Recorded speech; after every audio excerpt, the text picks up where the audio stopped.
Okay. Welcome everyone to the February meeting of Council.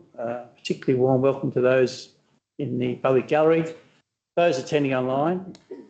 Welcome to our management team, all of whom are present tonight. Thank you. And to our full complement of planners who are here to present tonight as well. So welcome everybody. Looking forward to a very constructive meeting as always. Before we head into the agenda, I am aware that there may be a procedural motion in relation to the order of business that needs to be considered, if I'm reliably informed. Councillor Metzger. Yep. I'd like to move an order of business motion that agenda items 10.3 and 10.4 be considered in reverse order. That's because the traffic impact assessment in item 10.3 references the Pink Street Club Drive route to be assessed in item 10.4. So it's preferable that they're considered that DA would be considered first. Understood. Okay. Mover, seconder. Thank you, Councillor Martin. Any further discussion required? If not, I'll put the motion. All those in favour? Aye. Motion is carried unanimously. Thank you. So the order of those two items, 10.3 and 10.4, will be reversed when we consider those items as a planning authority. First item is apologies and leave of absence. We have none that I'm aware of. Second is the declarations of pecuniary and conflicts of interest under the Local Government Act 1993. I'm required to ensure that each of you, should you have a conflict of interest or a pecuniary interest in any item on our agenda tonight, that you have advised the General Manager by the usual method. I'm aware of a number. So I've declared an interest in an item in the closed session. I understand Deputy Mayor Mead has declared an interest in 2 items in the open session, if I'm not mistaken, and potentially Councillor Baldock in an item or 2. Sorry, 4 items in the open session? 2 open, 2 open and 2 closed. Thank you. So the General Manager has that documentation, and each of us will manage that conflict of interest by leaving the meeting at the appropriate time. Okay, item 3.1 is the confirmation of minutes from the ordinary meeting held on the 28th of January 2025. We have a recommendation that the minutes of the ordinary meeting of the Latrobe Council held at the Council Chambers, Latrobe, on 28th of January 2025 be taken as read and confirmed. Do we have a mover for a motion? So moved. Thank you, Councillor Fiddler and Councillor Wicks. True and accurate? True and accurate record. Councillor Wicks, happy with the accuracy of those minutes? Any questions in relation to the accuracy of those minutes, Councillor? If not, I'll put the motion. All those in favour? Aye. And those against? That motion is carried. Next item is item 7, a response to questions raised at a prior ordinary council meeting. You have before you the details, a question from Natalie Cornish and the proposed response, with a recommendation that the responses to questions from Natalie Cornish at the council meeting held 28th of January 25 be received and noted. A motion to reflect that. Councillor Brown, thank you. Councillor Fiddler, thank you. There's been no discussion. All those in favour? Aye. Those against? That motion is carried also. Next one is public participation, questions on notice from the public. That is agenda item 8, whereby questions on notice that have been provided to the General Manager at least 7 days before the meeting, and Council's proposed responses are as follows. Question 1 is there for your information. Question 2, likewise, with a response. And the recommendation is that Council, in relation to questions on notice received from James Redgrave, endorse the responses proposed and authorise their release. Likewise, motion required to reflect that recommendation. Councillor Fiddler and Councillor Martin, thank you. All those in favour? All those against? That motion is carried. Item 9 is public participation, questions without notice from the public, whereby members of the public here present are afforded the opportunity to raise with Council any matter in relation to Council activities with a number of guidelines relative to that participation. Some of those guidelines allow the Mayor to consider whether or not the questions are appropriate, whether they contain defamatory remarks or offensive or improper language, for example, or they relate to any matter which would normally be discussed in closed section of a council meeting. So there are a number of range of considerations when chairing the meeting, and I will consider each of those when questions are asked of us. Is there anybody within the gallery who would like to ask questions of council? Mr. Redgrave and Mr. Allison, the two. Happy to start with either, if you prefer.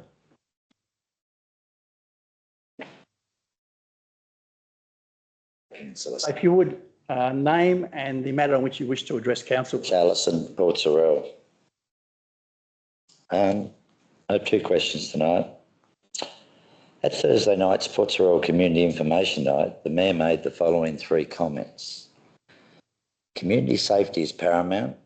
Council likes and encourages community input, and that council informs the community. The Mayor said that the council will get Taswater to a public meeting so as that the community can, quote, voice your concerns and angst regarding the sewage stents in Hawley, Port Sorell areas and other points of conflict. Also mentioned was the community has entrusted elected members to make decisions on the community infrastructure and problems, and that council employed experts and worked with relevant authorities on problems and issues within the Latrobe Council area, including the Port Sorell landfill site. This leads to my first question. Will the Mayor and the Latrobe Council call an open public community meeting at the Latrobe Memorial Hall with a truly independent facilitator in the next 3 months, so electors, ratepayers and residents can voice their concerns and angst on various projects and other decisions the council is making that affects the Latrobe municipality, including community safety, financial management and other points that may come to the floor, but also encourages community input, so that the council can inform the community as a whole, just like the councillor requesting of Taswater. This includes having all councillors present while inviting council experts and consultants to answer the community's relevant questions. The answer to that question would be no. But as a ratepayer and as a former councillor, Shane, you'd be aware that there are processes or opportunities for residents, ratepayers to request a meeting of council. And that process is formalised in the Local Government Act, I believe, or we can provide advice as to how you might go about that. I think it requires a number of signatures and a detailed expectation of what the meeting will cover, but I can provide you with a written response to that question, how you can go about requesting a formal meeting. Question was to the councillors as well. Question is to the Mayor, and that is in keeping with meeting protocols. I am responsible for providing the answer. I'll provide you with an answer. The answer is no, but you do have the option to request a meeting through formal processes. Okay. Question 2.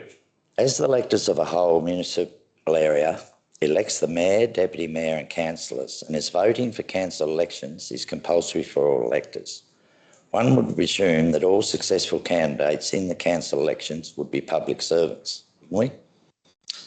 As the council employs staff, one would also presume, including the general public, that employees are also public servants. This leads to my second question. Are ye, as individual councillors and individual employees of the Latrobe Council, including Mayor, Deputy Mayor, councillors, General Manager, Executive Management, all staff and employees, employed and or contracted as public servants? A simple yes or no answer is sufficient, though if the answer is no, can the Mayor and GM please provide in the best interest of the community who or whom the individuals mentioned prior serve, represent and work for? Thank you. Thank you for the question. A simple yes or no is not appropriate. I'll give you an answer and I'm happy to provide you with a hard copy. Public servants generally refers to staff of government departments or agencies where staff can be or are employed under the Public Service Act 1999 or State Service Act 2000. in case of the state. The principal legislation establishing the powers and functions of Tasmania's councils is the Local Government Act 1993, referred to as the Act. A council is a corporate body. The council as a whole, not individual elected members, constitute the legal entity. Further information, should you want it, Shane, relating to the purpose and scope of councils is available on the Local Government Association of Tasmania website. As I say, I'm happy to provide you that response in writing so you can refer to it should you wish. I'd love to hear that. So no one in this room is a public servant? Just to answer the question, Shane. Thank you.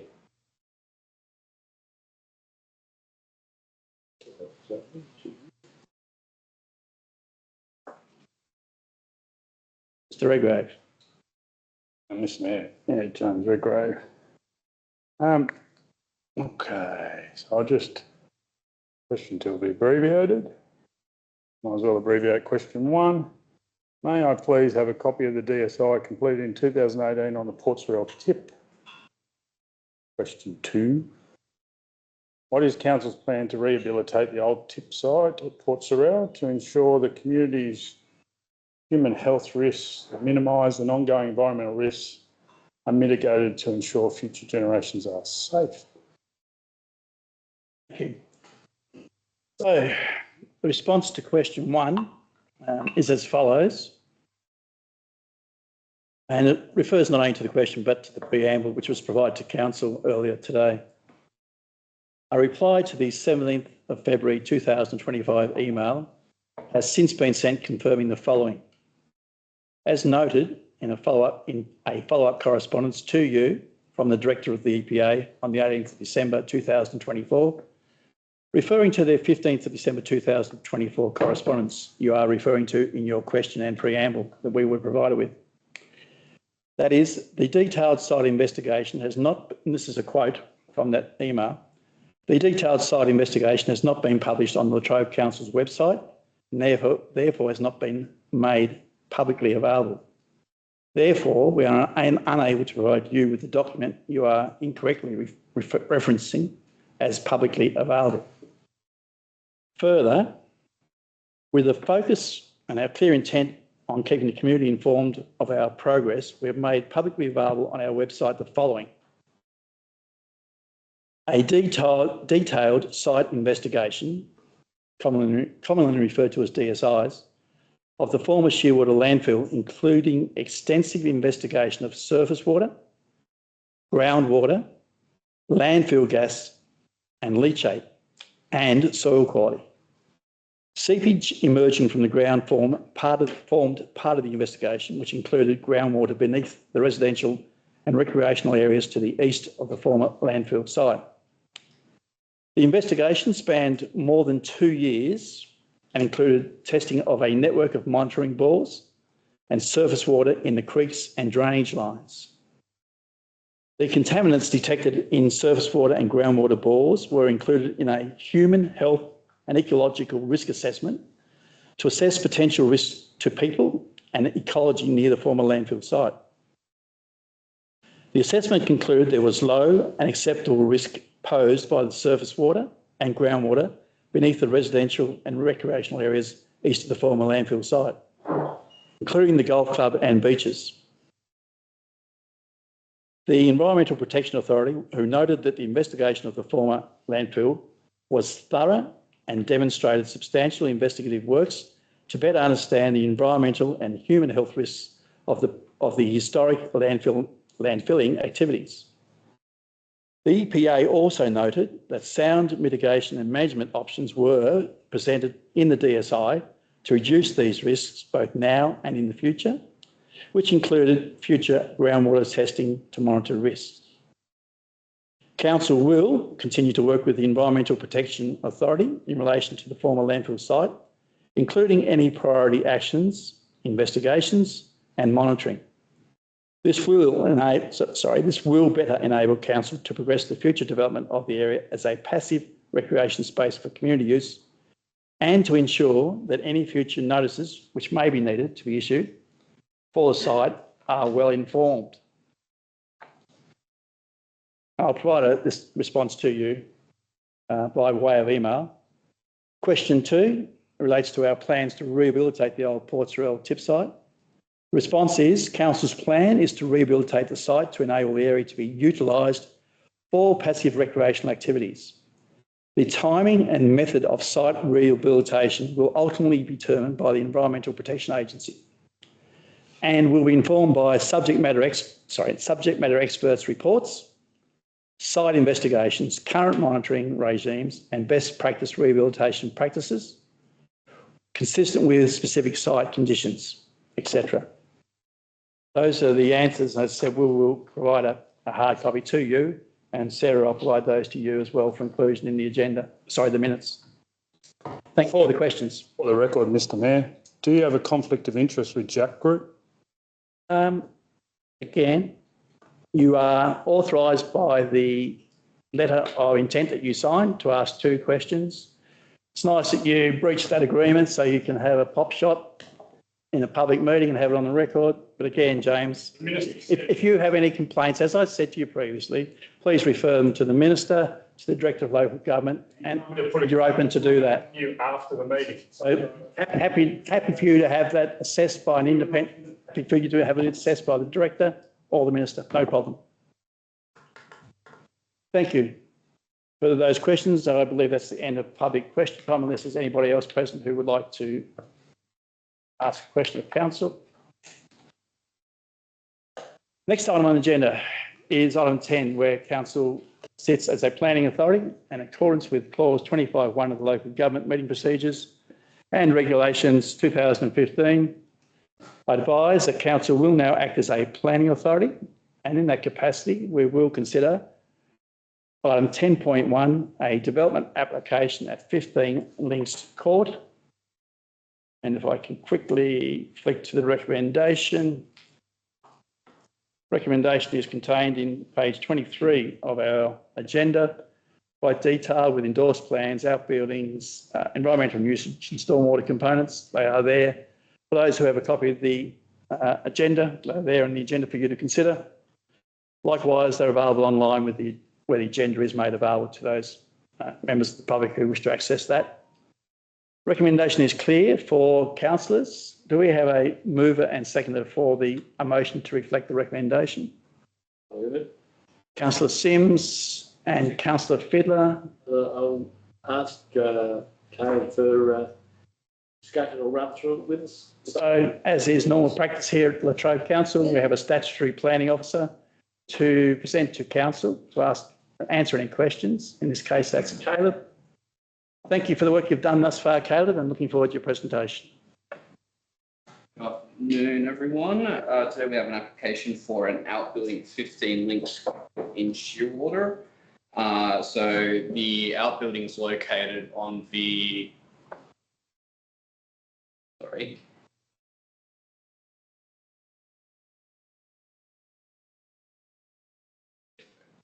the outbuilding is located on the southern boundary and is 200 millimetres off. The development is 10 metres along the boundary, which is why it's discretionary and is within 1.5 of that southern side boundary.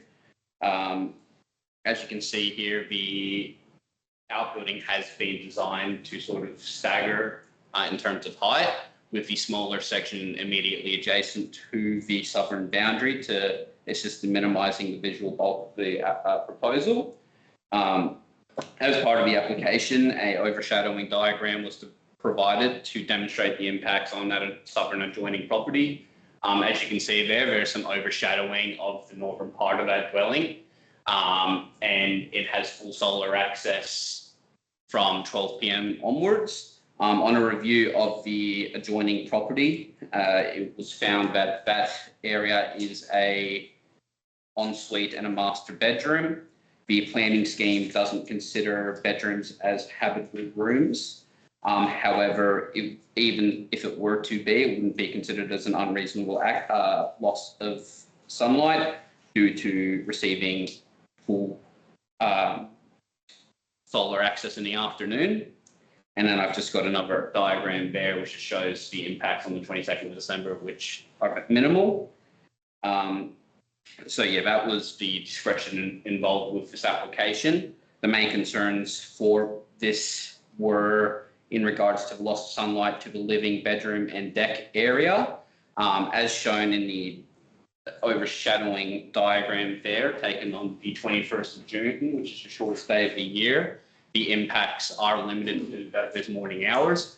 Again, there is some impact on that bedroom. However, the living room and deck area are very minorly impacted, as you can see there, where the building, where the overshadowing is on that 10 a.m. and the 11 a.m. There is some overshadowing to that deck. It doesn't reach the living area. The other concerns were in regards to the proposal cutting off sunlight, which will darken the living areas, which again, the proposal won't impact on those living areas.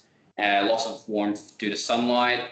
Again, the overshadowing diagrams that were provided are based on the ground level, not in relation to where the building, it'll actually hit the building. So you would still have, part of your walls, and obviously your roof would still be getting sunlight, which would still provide some warmth.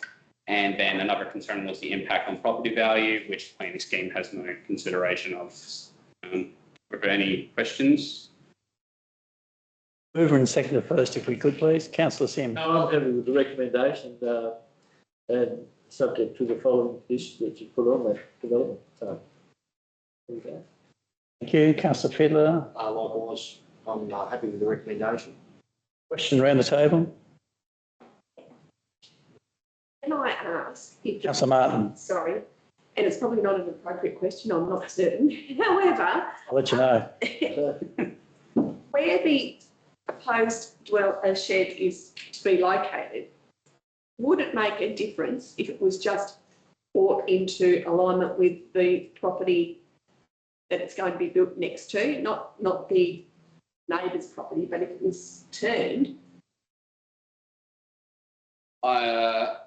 I'm unsure. I guess I would have to see what sort of overshadowing impacts there would be. I guess in terms of, what would be considered discretionary from no permit required, if you were to really reduce the length of that shed by a metre and have it at 9 metres and have it just slightly off that boundary, even if it was like 50 millimetres or 100 millimetres, it would be no permit required, which then your impact's probably going to be exactly the same. Again, I'm not sure what, if you were to move it a metre off per se to have it lined with that house, what impacts that would change.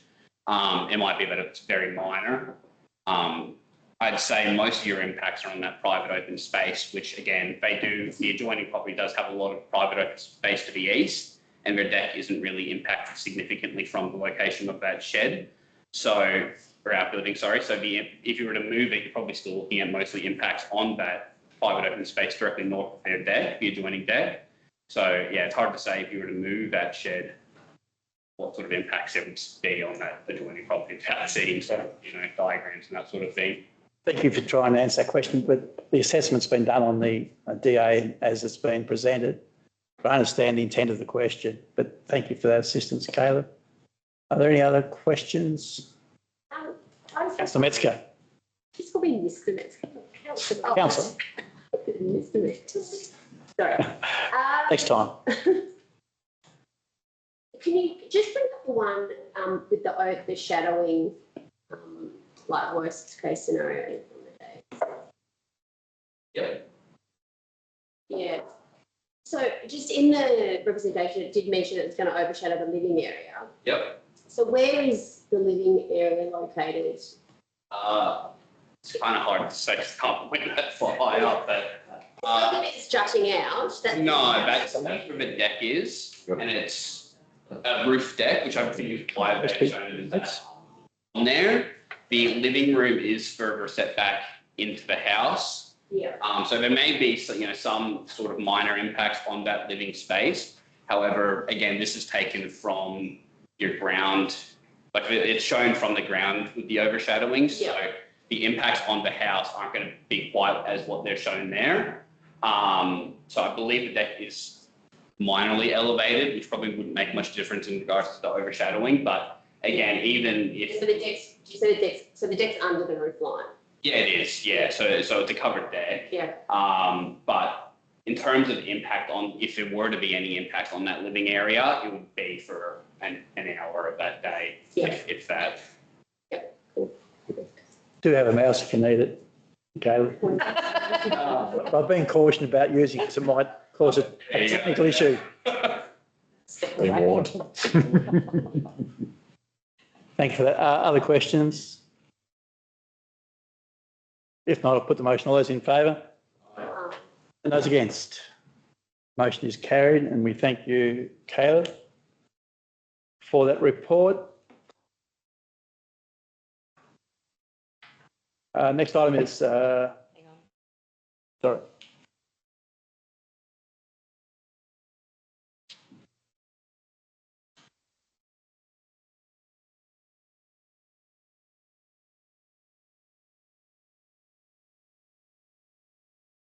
Happy, Sarah? Yeah.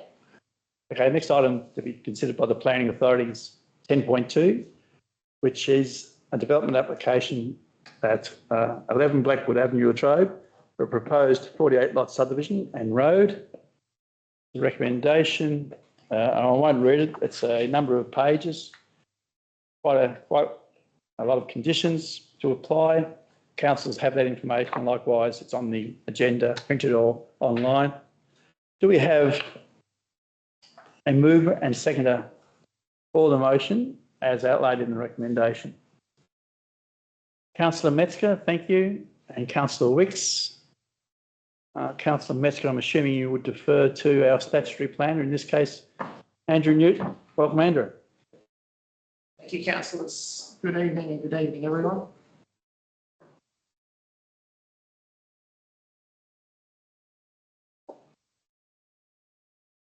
Slide.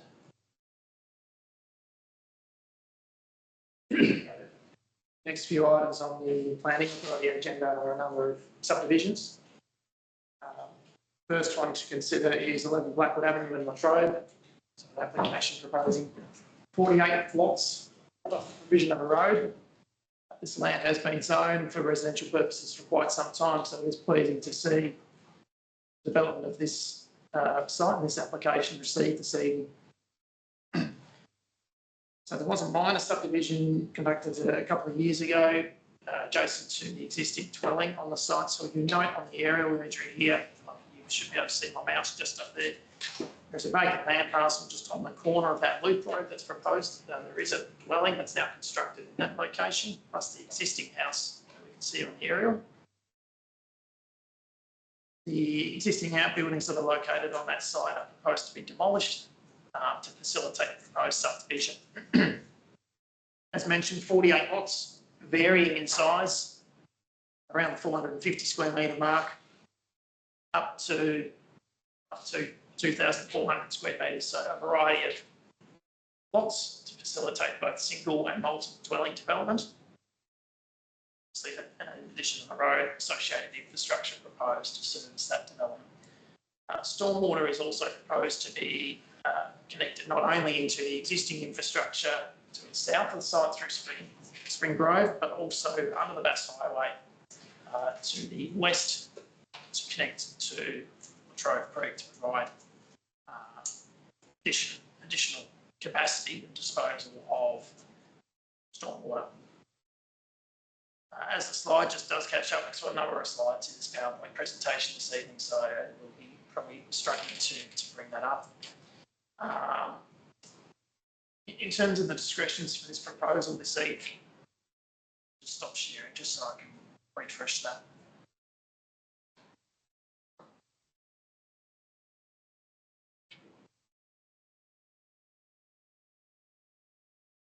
In terms of the discretions this evening, in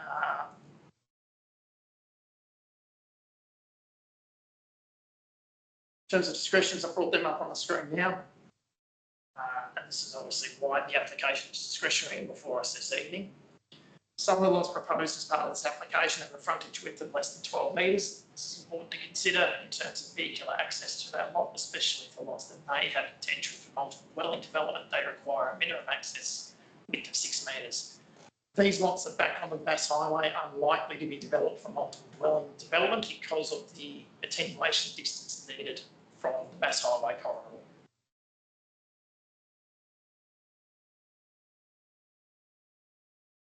Also, these lots adjoining the Bass Highway corridor plus the 34 and 35, the orientation of those lots. So any lot with an east-west orientation has, if developed in a single dwelling, has higher potential to cast overshadowing onto the blocks immediately to the south of it. Those also the narrower orientation to the south means there's less opportunity for separation between those dwellings. So that needs to be considered as part of any subdivision development. Any road, any new road that's proposed as part of the subdivision, council also has discretion in relation to that matter. I will just speak to the item now, as the slideshow has been a bit just difficult, obviously, with the streaming.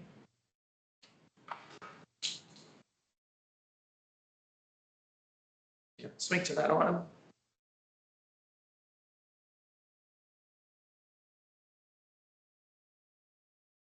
Eight 862 was talking about obviously the road.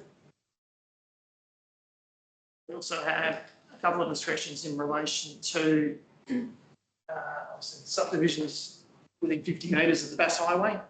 So we have an attenuation distance of 50 metres from the edge of the Bass Highway corridor. That's to ensure the residential amenity is not compromised by the proximity to that highway. The application was referred to the Department of State Growth as part of the assessment process. They've obviously provided their Crown consent with their conditions as part of that application.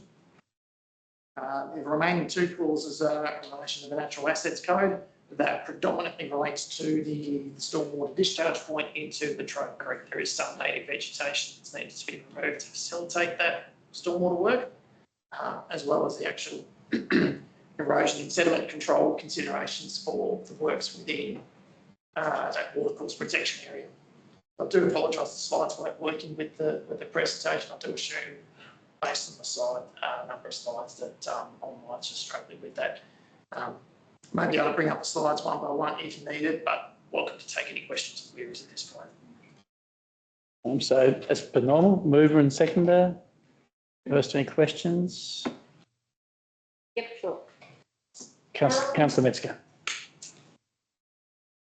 I suppose my biggest concern, Andrew, is just with the, just what State Growth brought up about the potential for the road to be widened in the future. And they've, that they prefer if the, basically all the blocks down that, the southern side of the boundary that highway weren't approved. So I understand you made mention that, well, if they wouldn't, if they had concern, then they could refuse. Could they refuse it, or could they put in a representation against it, or something like that? Yeah. I suppose my concern is just if, like, will there be any repercussions down the track if, after they've done their study and they say, yes, we want to move, we want to widen the road? It's probably a legal question, it's probably not a planning question. No, it's worthy of asking the question, because it is something that we as a planning authority are acutely aware of, and that's obviously that Bass Highway corridor. It's been on our council radar for a number of years for a variety of matters, certainly from us as a planning authority, understanding where we can provide further residential land, knowing what, what's coming down the line with the Bass Highway is a really important consideration as part of that. Now, within the traffic impact assessment provided with this application, there was actually a draft plan on the very end of that traffic impact assessment from the Department of State Growth. So that gives us a bit of a clue, which is similar to some of the lines that have been provided to us previously, which is trying to provide dual lanes in both directions with wide road or some other separation down the middle. If you refer to page 44 on your agendas, councillors, you'll note there were some photographs that I provided from the site. Figure 6 is probably the most appropriate there, which shows pretty much looking straight from the Bass Highway into the site. That's the lowest point of elevation that I've taken a photo from. So for the most part, the site is elevated above the road surface, and where that fence line is there's still a number of metres from that fence line back to the actual subject site. So there's the Bass Highway Road Reserve Corridor, then you've got the fence, then you've got another strip of Crown land, then you get to the site. Yeah. So with that extra strip of Crown land, obviously if the highway is to be expanded in the future, they will cut into that location. obviously then provide a retaining wall. Now, recommendation for this application in relation to mitigating the impacts from traffic noise is the acoustic fence, which the same acoustic engineer for Spring Grove subdivision is engaged for this assessment as well. Now, they know that the noise levels for this site are less than that down at Spring Grove, which makes sense. There's less acceleration and less braking noise adjacent to where the roundabout is. Most vehicles are either up to speed or cruising at that point. They're adjacent to the site. So there are some points where that noise level was approaching 68 decibel, which is around the point you really want to seriously consider some noise mitigation. But the attenuation fence will bring that noise to an acceptable limit. If that highway is expanded upon in the future in that location, that will be lower than what the current elevation of that site is at the moment. So it'll bring that highway down behind the concrete retaining wall, but then the acoustic fence on top of that. So that will also assist in reducing the traffic impacts, because you're effectively then moving your south or eastbound traffic heading away from Devonport, closer to the site, but behind the retaining wall and your concrete barrier. So it's actually going to be, in terms of the noise impacts, it's going to buffer it further. Yeah. But I think that's worth explaining, because as you do drive past this, people have obviously driven past it, you'll see where the fence is, developed sort of further back again. Yeah, all right. So you mentioned about the building envelope for those houses along that strip have to be obviously set north to be out of the attenuation, the 50-metre attenuation zone. So the discretion is a number of those building envelope areas are within that 50-metre attenuation. So those lots on that western side are within that 50-metre buffer. They're already, So council has discretion whether to approve or refuse those lots based on what the likely level of impacts are, given its proximity to the highway. Yeah, okay. Obviously, the acoustic report has provided that expert assessment on how to mitigate those impacts. We've obviously also received correspondence from State Growth, which I obviously provided comment on in that report regarding their consent and also some of their requests and conditions. Yeah, okay. Yeah, that's it, please. That's it. Seconder was Councillor Wicks. I don't have any issues with the site whatsoever. I think it's a great use for that land that's been vacant for such a long period of time. Thank you. Other councillors, questions, please. Councillor Martin, next. The only question I had was, you were saying that the smaller blocks on the southern side, I understand that you would suggest that there would be no multi-dwellings on those smaller blocks. Would there be a caveat or something like that preventing multi-dwellings? No, the planning scheme would provide those controls. So the planning scheme currently requires that a site area per dwelling of no less than 325 square metres per dwelling. Get more denser than that, then it's at council's discretion. The discretions for multiple dwelling development are quite strict. You need to really have clear social housing benefit, proximity to public transport services and the like. Also then got additional requirements sort of in terms of stormwater extension for that development, parking considerations. So most of those sites are around 500 square metres on average, so that's comfortable enough to have a contemporary single dwelling on there. They're not big enough to get 2 units on there. Okay. You could potentially squeeze maybe a very small 2-bedroom unit and a studio apartment, something like that, but that would be very, very tight to get that on there based on my experience. The larger lots, it's more the larger lots that are adjacent to the highway. They've obviously got much more than 600-700 square metres. Hypothetically, you could fit 2 units on there. But then you're getting very close to the highway at that point. And we've got that attenuation list to residential buildings. So, as far as you can.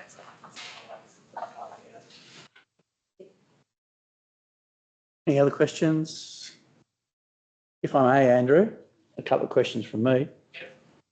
One relates to commentary in the report around the number of lots that have been accessed to, I guess, provide for the subdivision. They include 11 Blackwood at 3.52 hectares, Lot 1 Bass Highway at 0.2 hectares, and part of Crown Land, Lot 1 Palmers Road.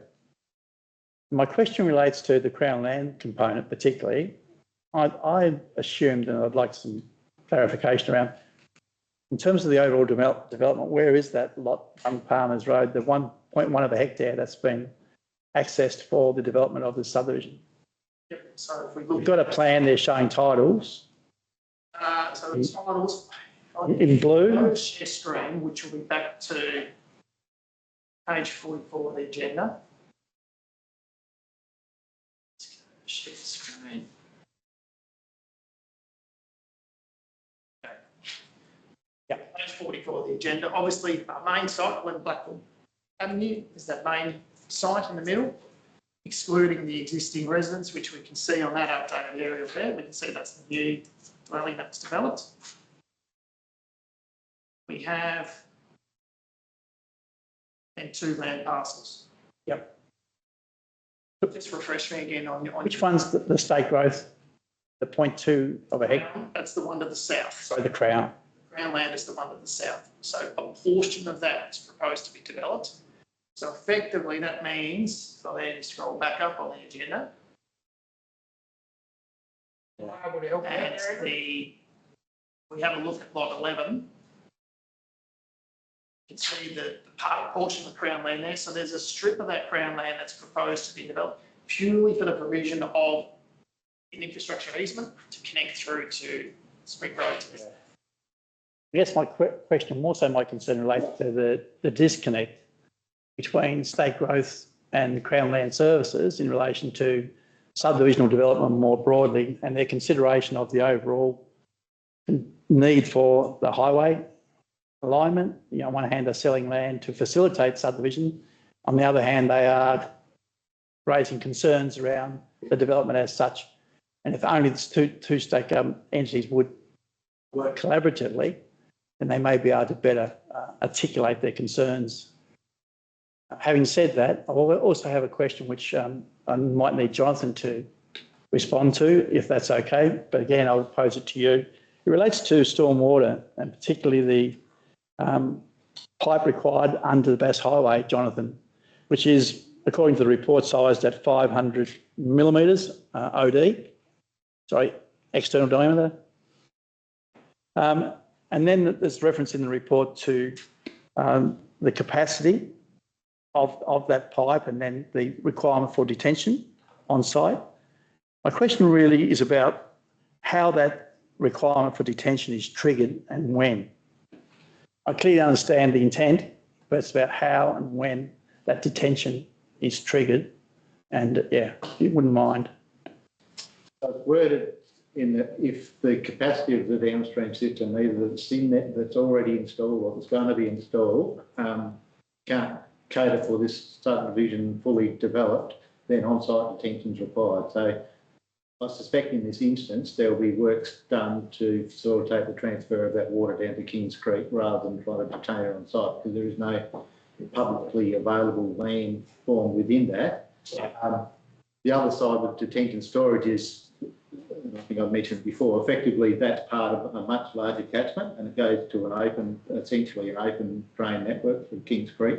So generally in the bottom third of the catchment is let that water get out before the other waters from further back in the catchment arrive. So in some ways a detention system would potentially help an immediately downstream undersized network, but it may then hold back the water to arrive when that larger catchment's going. So you might have noticed in the servicing plan there are some bigger pipes that lead to the pipe underneath the highway. So there will be a slight choke point at the highway. So a larger storm event will spill at that point and then travel laterally in the table drain that's already at the highway down to the lowest point and then go under the existing drainage network under the highway. So typically normal rainfall events, this new pipe would be utilised, and then in an overflow scenario it would transfer to the existing culvert networks further to the north. That was all clear in the report. I appreciate that information, but my concern specifically, and my next question was to be, where on that site can detention be provided if it's triggered, that the network design network doesn't have capacity to allow for or cater for the volume of stormwater from the site, because there's no provision on site for detention, as in terms of a location of a detention basin or similar. And if that's the case, would it not be then requirement to have underground detention storage on the site? Is that something that's on your mind, or in? It would be possible to put oversized pipes under the ground, but that is quite an expensive alternative. Another one that we've done in the past is basically build a concrete tank underneath the ground. So you put that fairly close to the highway, but access to that becomes problematic in this instance. The other way would be to potentially look at some boundary adjustments, or to potentially remove a lot and create something that's down around near lot 12, 13 kind of thing, in lieu of one developable lot to create a detention basin lot. But yeah, at this point in time, it's yet to be if that's needed. And that heightens my concern in relation to stormwater more generally with this project, in that if boundary alignments were required post approval of the development, then that would be a onerous task, expensive, problematic, potentially, with different property owners not wanting their purchase blocks downsized or alignments changed. Again, I am seriously concerned about the stormwater and that conditioning, whereby the detention is triggered at a later date and becomes problematic, if not impossible. I understand that there will be a overland flow path. I understand that the water will be able to escape that oversized conduit at the highway and travel to the south along an established roadside drain. But I don't understand the conditioning around the detention, and I can't see how that condition can be delivered with all the issues around, as you say, around the alignment of property boundaries and the like. Yeah. Can you give me anything that helps comment on that? This actual subdivision proposed actually got quite a bit more of engineering design detail behind it than what a lot of proposals do at this stage. So in terms of levels and pipe size and all the rest of it, some of them might only indicate, alignments and things like that. So quite a bit of work's being done on this. And so it's probably not going to take long between receiving the permit and making that determination whether that's the case or not. Now, whether somebody's brought something off a plan and subject to a contract, then yeah, that would have to be amended at that time if need be. But I suspect this is probably enough work already done on this that it wouldn't take long to turn that around into does it need a detention basin or doesn't it? I'm aware that the proponent is in the room, and we can't and won't ask him to provide additional information, even though it might be helpful. But again, the conditioning is one thing; it's the requirement to provide those updated plans and designs for stormwater reticulation and whatnot that are potentially cover off those concerns. But further comment there. So these will potentially form the part of the development permit for the subdivision. And then you'll see also in the conditions it's normal to ask for the engineering plans for that. So they need to be stamped and approved and all the rest of it before they can actually start works on site. So there is that kind of stage approval process effective in terms of what's committed to. I appreciate that, and my understanding is now enhanced, so thank you for that, Jonathan. Mr Mayor, may I also add? Please, Andrew. One of the conditions of the recommendation is in relation to amended plan, and it relates to that stormwater pipe, which I omitted to mention earlier in the presentation about the representation that was received, which raised concerns regarding that stormwater. So even during the advertising of the application, the applicant and their engineer have been in discussions with Department of State Growth on what that infrastructure under the highway, what that looks like. So part of that, the latest iteration of the plans that was forwarded to me was for increased pipe diameter after coming from Bass Highway, going straight to a 300. Yeah.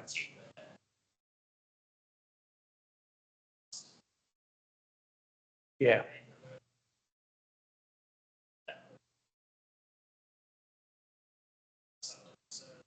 Yeah. I understand the representative concerns. My greater concern was for the land on the eastern side of the highway rather than the western side. The western side has much greater opportunity for overland flow paths, etc. So, but again, I was aware that there'd been some alterations based on discussions with the representative, but thank you for that clarification as well. Thank you both for your assistance with that. Are there any other questions? If not, I'll put the motion. All those in favour? Aye. And those against? Motion is carried. And thanks again, Andrew, for that work. Before we consider the next item? Is what I did for that one? No.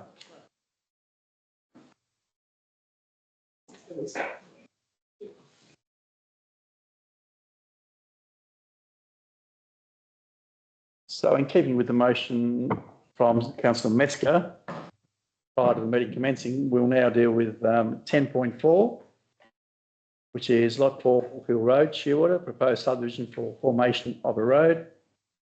We have the recommendation for councillors' consideration. Do we have a move and a second in relation to the recommendation, please? Councillor Metzger is the mover, the seconder, Councillor Fiddler. Councillor Metzger, I assume you're happy to hand over to our statutory planner. Andrew, if you would please. Yeah.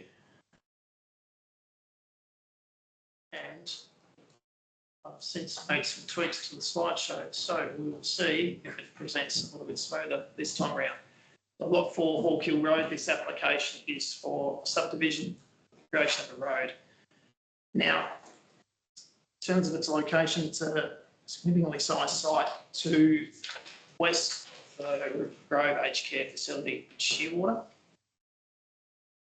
The application, in terms of its development, is fairly straightforward. A subdivision with associated road, so there's no residential lots proposed as part of this application. It's purely for the creation of the road. You'll note in your agenda documents, councillors, that this has been assessed as a residential subdivision. There's no residential development proposed, it's just a road. Now, the applicant has opted to apply for a residential subdivision to enable planning authority to consider the specific area plan components in the planning scheme which relate to road design, such as the alignment of the future road, commonly referred to as Pink Street. Those requirements are encapsulated within that specific area plan. They apply to a residential subdivision. They don't consider a situation such as this where we have just the construction of a road and no residential development associated with it. It could very well have been assessed under the utilities use classification.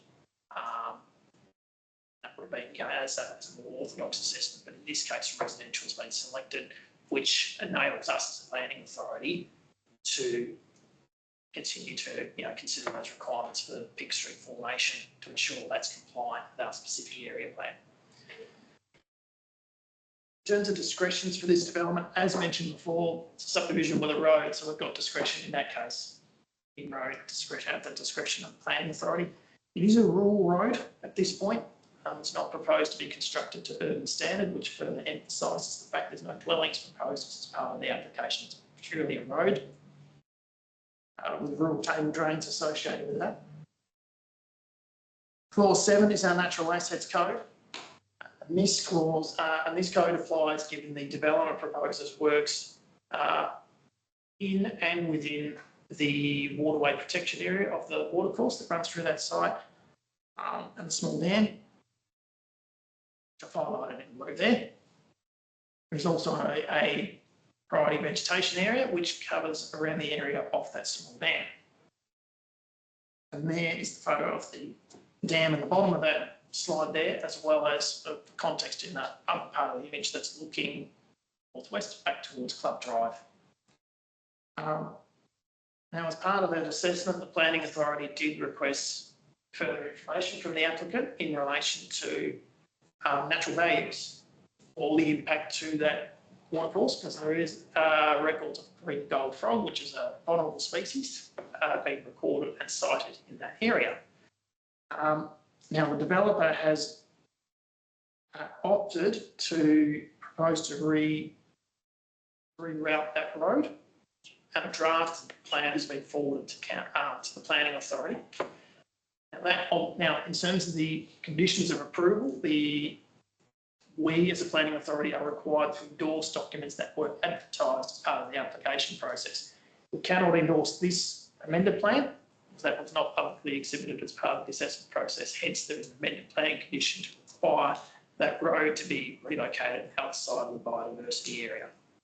So in terms of the compliance with that code, I'm satisfied that is met by virtue of the fact that the road is to be conditioned to be away from that sensitive area. The other clause for consideration this evening is C14, which is the potentially contaminated land code under the state's planning scheme defaults, and that relates to excavation works, which in terms of the excavation works proposed, I've calculated to be more than 200 cubic metres of excavation, and that's purely to excavate the required table drains for this proposed development. Within the attachments, and this was obviously advertised as part of the assessment process, the applicant has provided correspondence by an accredited land assessor with appropriate qualifications and has recommended risk mitigations to minimise potential risk for landfill gas that could occur. There's also a condition proposed in relation to that in terms of the agreement. Now, I wanted to explain to the councillors more for the benefit of the community why an agreement is proposed for the landfill gas risk mitigation measures rather than a standard condition. Any condition that goes on a permit, it is the onus is on the developer to comply with that condition of approval. An agreement entered into under Part 5, Section 71 of the Land Use Planning and Approvals Act requires both the developer and council to be a party to the agreement. So the onus for the compliance of that then falls to council and the development, which I think is appropriate given the circumstances for this development. I've not got any questions or queries at this point. So we move the Councillor Metzger.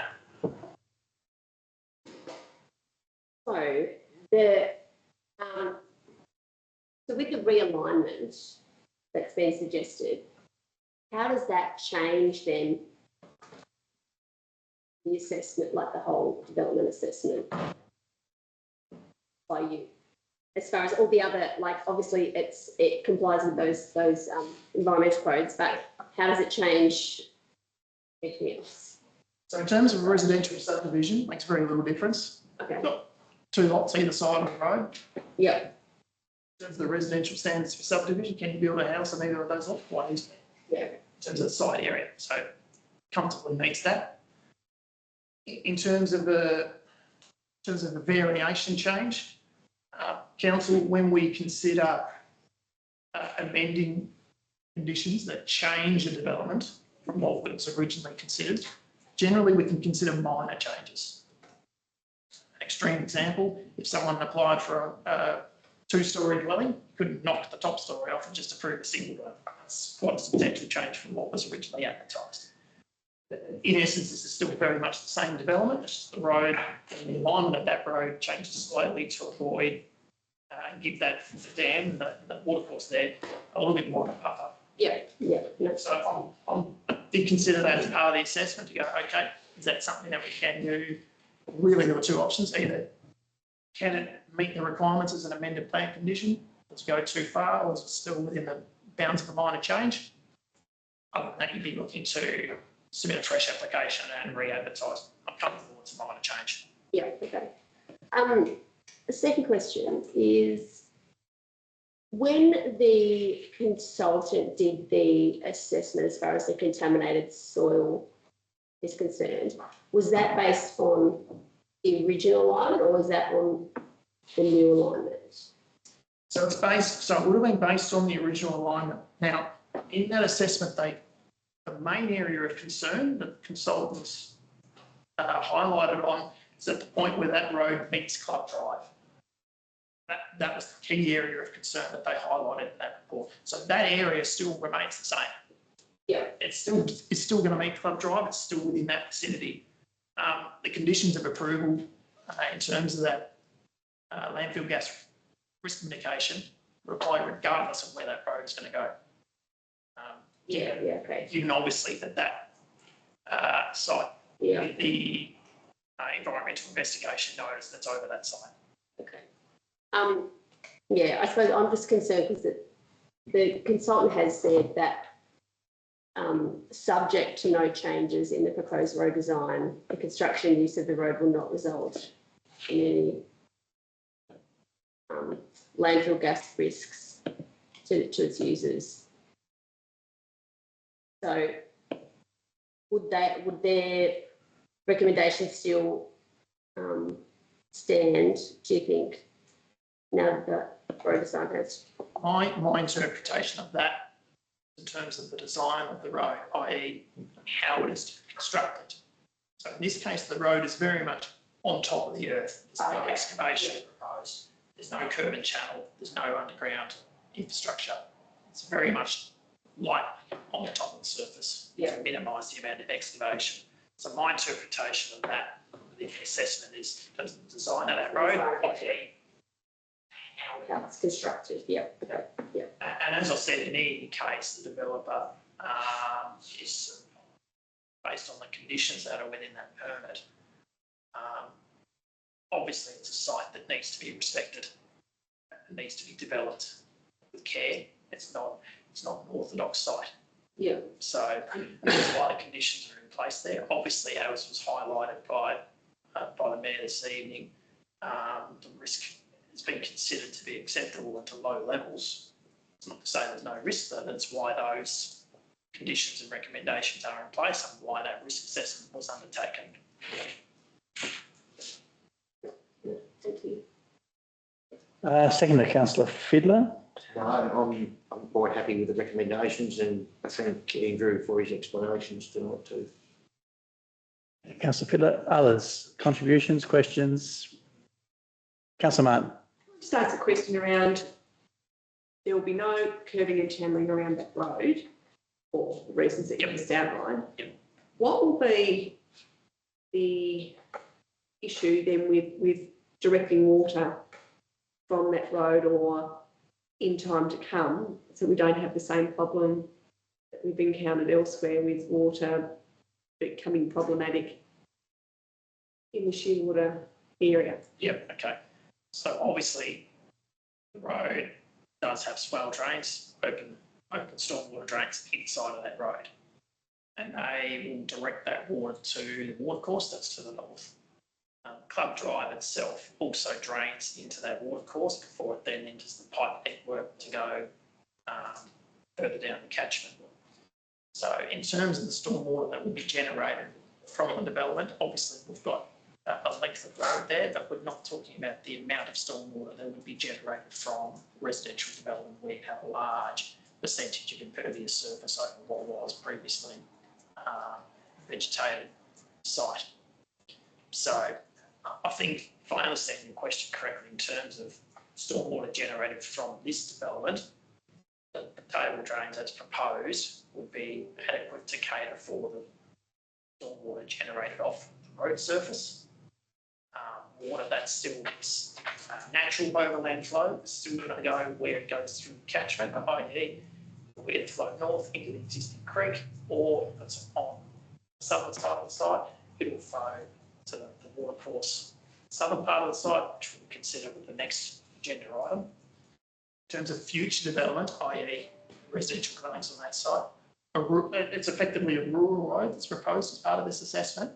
That won't be suitable for residential development in the future. You're looking at a new road with curb and channel and your associated infrastructure underneath to cater for development in the future. That's in the future, we're just looking at the road tonight. Andrew, my incorrect assessment was that the road would be suitable for provision for subdivision later on. And yes, the channel and curb would become if and when that subdivision was approved. But you're saying that the road construction is not of the standard that would normally be required in a subdivision. Well, the plans clearly state it's to be constructed as per the LGAP engineering drawings to a rural standard. Yeah. So we know by extension from what we discussed there, you're going to need curb and channel in the future to bring it to a residential standard. Now, in terms of what that looks like in the future, again, that's a future Separate. subdivision. That's a separate application down the track. So I Okay. don't really want to speak to that, to be No, honest. that's fine, I understand. Yeah, that's speculation. Here this evening. Yep. No, I've got you. Wow, okay, just a clarity that I never had. Okay. Other questions? Go. Can I ask, can I speak again? Yeah, by all means. I was moved, wasn't I? Okay. You can summarise. Councillor Metzger, please. I'm actually bringing up something new, so sorry. So then if we take the road, obviously council takes the road over after a certain period of time. Don't we? We take it over. After maintenance period. After, yeah. Maintenance period, yeah, that's right. So therefore, if it's at a rural standard now, and then say down the track, it then needs to be brought up to a suburban standard. Is that then council's cost, or is that the cost of the developer? Yeah, the developer's cost. Okay. That'd be the developer's cost. So that's absolutely clear. Yeah, that very thing happening now up Hawkhill Road opposite to where the transfer station is. So there's a two-lot subdivision there. The developers both building curb and channel and footpath on the existing road reserve. The existing road reserve's got just a rural standard road, but yeah, they're working within the council road reserve to upgrade that frontage. So a similar thing will happen here. Okay, thank you again for the clarity. Any other questions? If not, put the motion. All those in favour? Aye. Those against? Motion is carried. Andrew, and thank you again for another detailed report and explanation that is appreciated. Next item, again in keeping with the motion from Councillor Metzger, is in this case 10.3, which is lot 19 Burgess Drive, Shearwater. Proposed 75 lot subdivision and associated infrastructure. Recommendations are again there for council, those who have a copy of the agenda. Pages of recommendations and conditioning and whatnot for councillors to consider. Having done that, do we have a motion to reflect the recommendations, councillors? Mover and seconder. Motion to Councillor Fiddler, happy to take a mover. Seconder. Councillor Sims, thank you. Councillor Fiddler, again, my assumption on my part that you would defer to the statutory planner. Andrew. Thank you. Take a seat for this one, if I may. Understandably. 75 lot subdivision, for lot 19 Burgess Drive. And I guess as a general comment to start with, many years ago, council had a strategic plan with an idea for future road connections, with a very clear idea on where that Pink Street would be located, that would look like, what future development would look like. So this application is very much the first building block within that plan. So it's and again, in terms of the conditions of the environment, which I'm happy to go through, that still enables further consideration and for the design to further evolve in line with the community expectations for that development moving forward.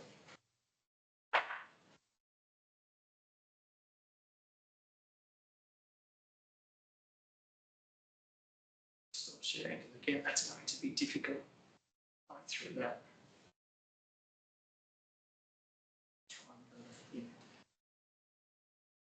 So this site is immediately to the south of the site that we just considered in the previous agenda item.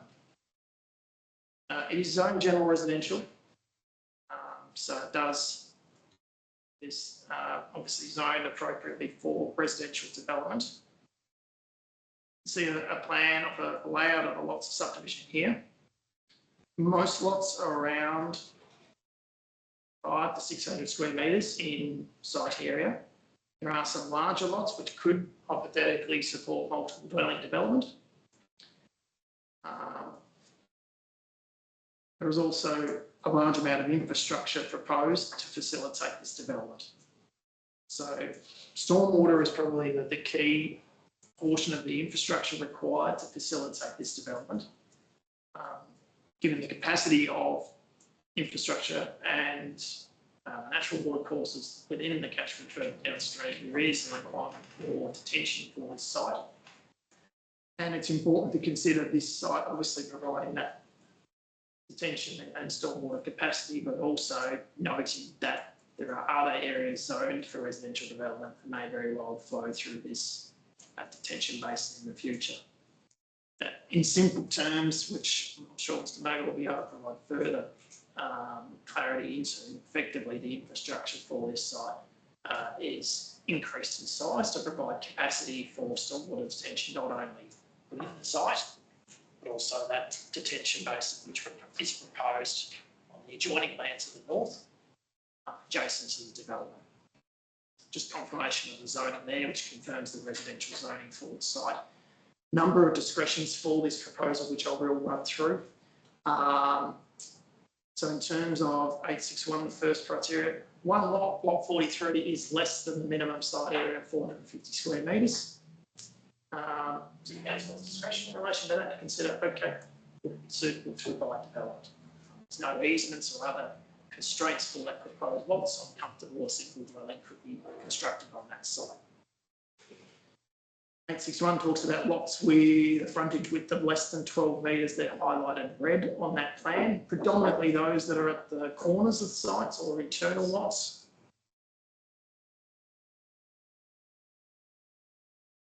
Orientation of these lots, as discussed with an earlier agenda item, east-west lots, they have the potential to increase overshadowing to properties to the south.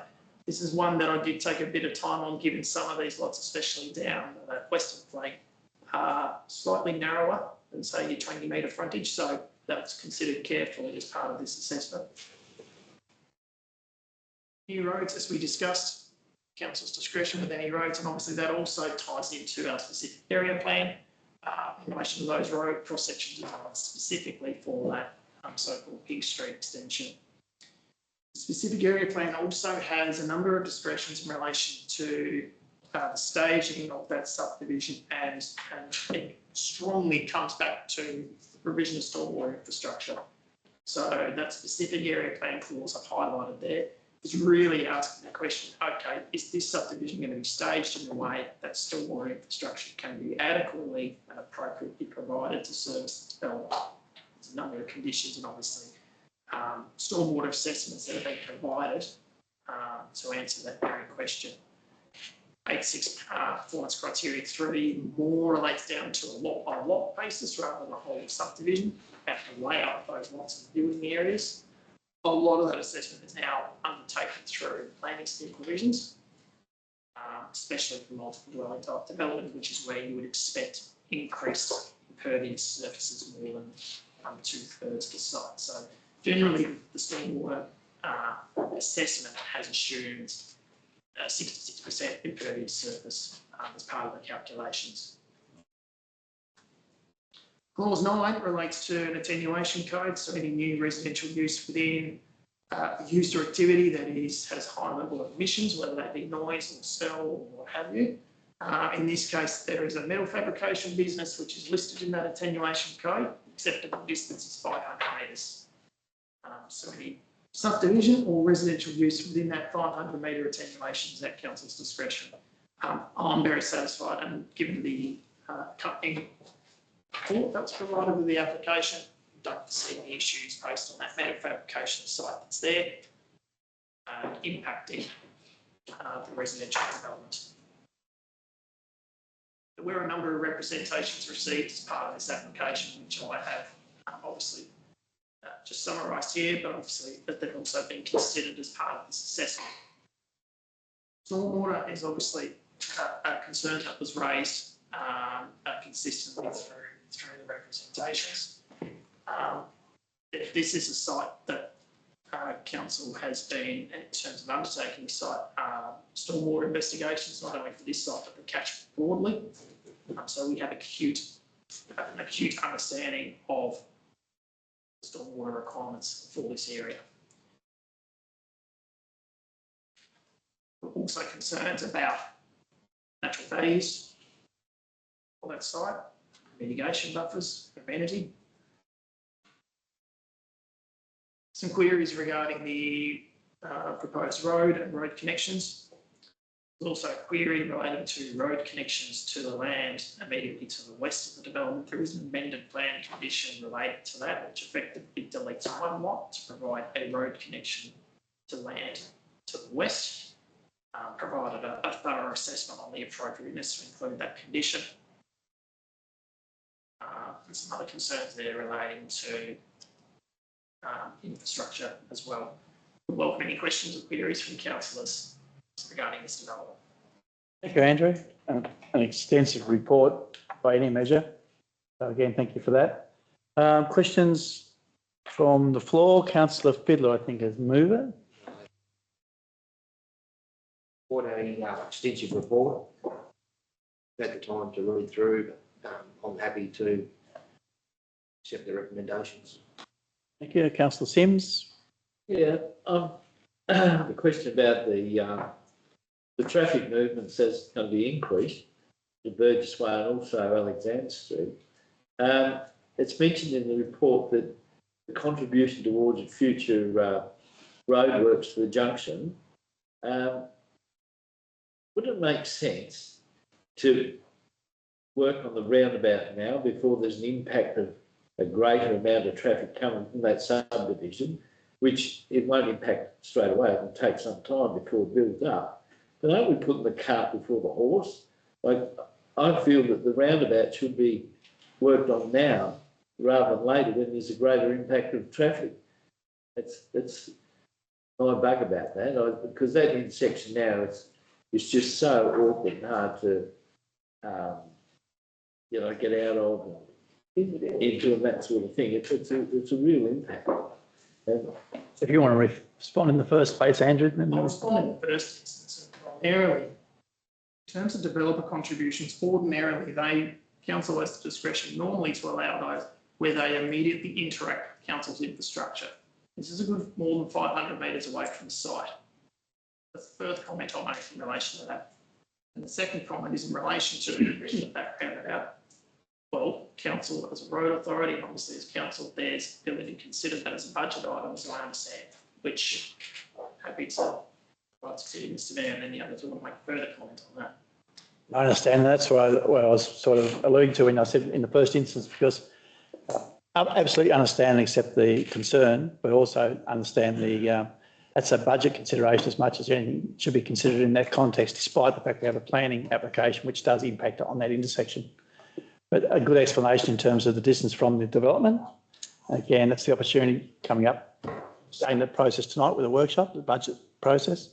So again, needs to be considered in that context. But thank you for the question. Any other questions or queries or concerns, councillors? Councillor Metzger. Sorry, Andrew, I know you're probably sick to death of talking about this, as we all are. Look, I have got an issue with the development itself. I think the development's fine. I think you've done a really fantastic job of putting in the conditions to alleviate a lot of the concerns that people have. I've just got a couple of more questions about those conditions though. Yeah. So, first of all, with the, it mentions that the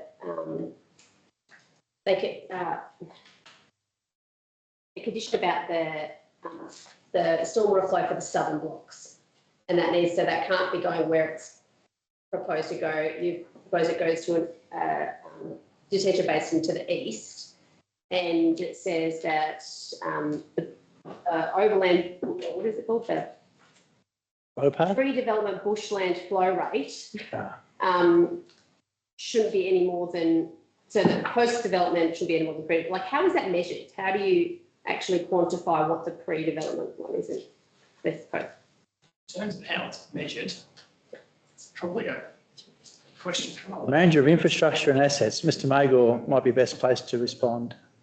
Yeah, just to talk about in general concepts and then try to drill into more particular queries. So with that little pocket on the bottom corner there, it's not that practical to build a detention basin there as well as a significant one on the other side. So the plan is to move as much water as possible to the large detention basin, and then the water, the residual catchment area, the discharge from that doesn't actually discharge at any greater rate than what it does off that current undeveloped land. Yeah. So once that area is, so obviously it's going to be a smaller area if it's going to generate the same amount of runoff. So by the time they allow for the roofs and the driveways and the section of road, it might, for argument's sake, be half of the area that's currently draining there. Yeah. So to try to come up with a figure that's what's draining to that location now is to look at the soil conditions and how quickly the water's going to absorb and how much water's going to absorb in those rainfall events, and then how much won't absorb and how much will end up being runoff. So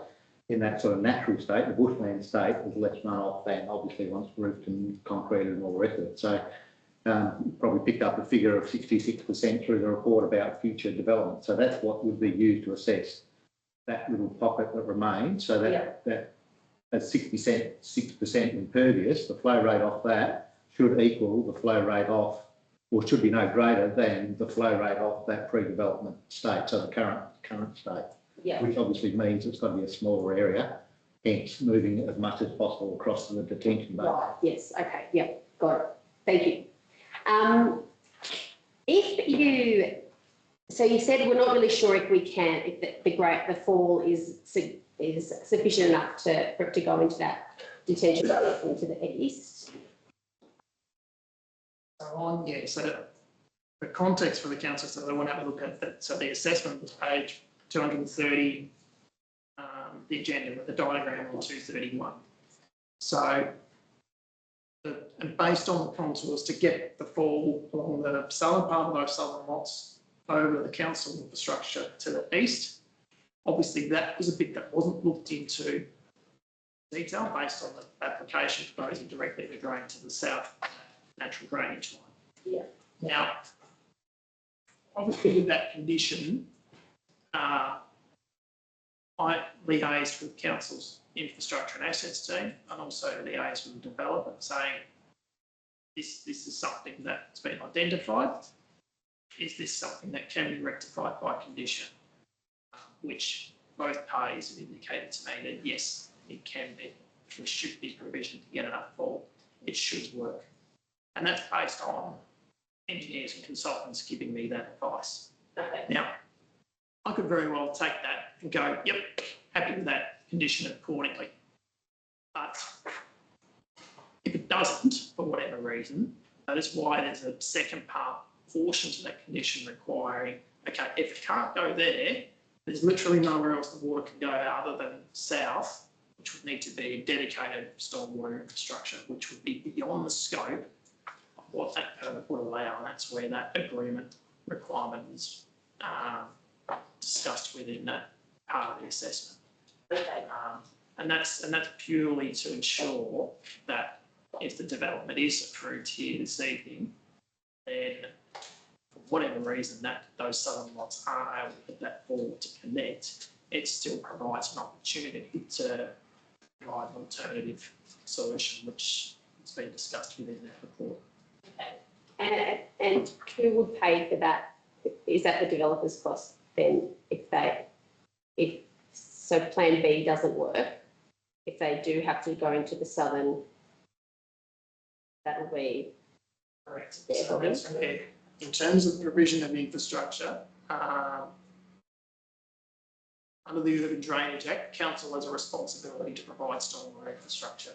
We can upgrade, we can provide new infrastructure. In some instances, we may need to require drainage easements to provide for development. So ordinarily, council would do that if it's our infrastructure and we're requiring to upgrade it.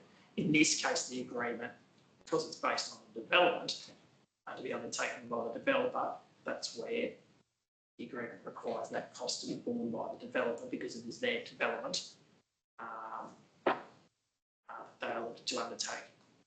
Does that make sense? Yeah. No, That's clear, that cost would be borne by the developer. That's right. So to read the condition, I'll just go back to the recommendation. which I'll scroll through. Normally I print out the recommendations, but I thought I better not tonight. I better just keep it electronic given the number of pages. Yeah, there'll be a number of those. Condition 9, which is on page 248. Stormwater drainage infrastructure proposed lots 4 to 13, i.e. on the southern side, must comply with either Part A or B and C. So Part A says connected to the stormwater infrastructure to the east. To paraphrase that. Otherwise, it's got to go to the watercourse 50 metres to the south, and this is probably the important bit for councillors to be clear on. If stormwater is required to be diverted to the south, developer is to enter in a Part 5 agreement under Section 71 of the Act to the effect that 1, the developer is responsible for preparing construction plans for stormwater infrastructure in accordance with council requirements. 2, council initiate and authorise the works pursuant to the requirements of the Urban Drainage Act 2013. 3, the developer is responsible for the cost of installing the infrastructure and compensation payable for third-party land. Okay. Yep. Okay, that's fine.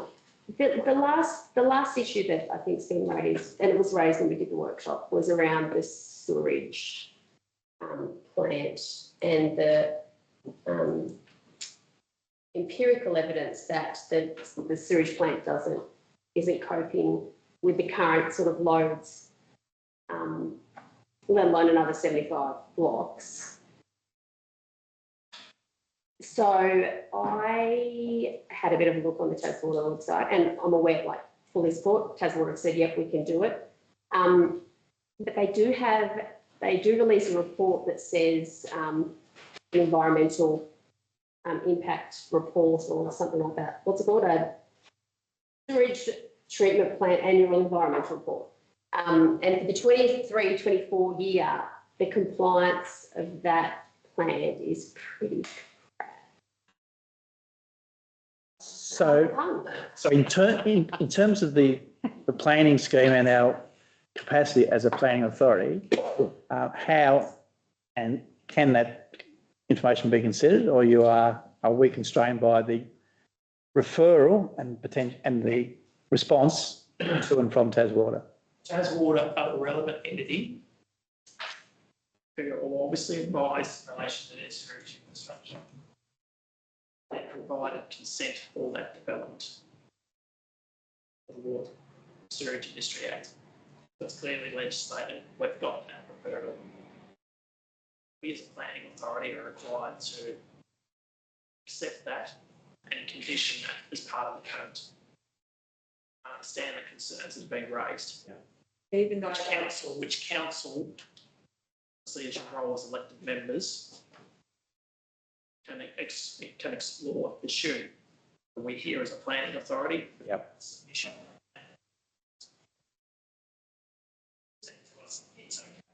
Yep.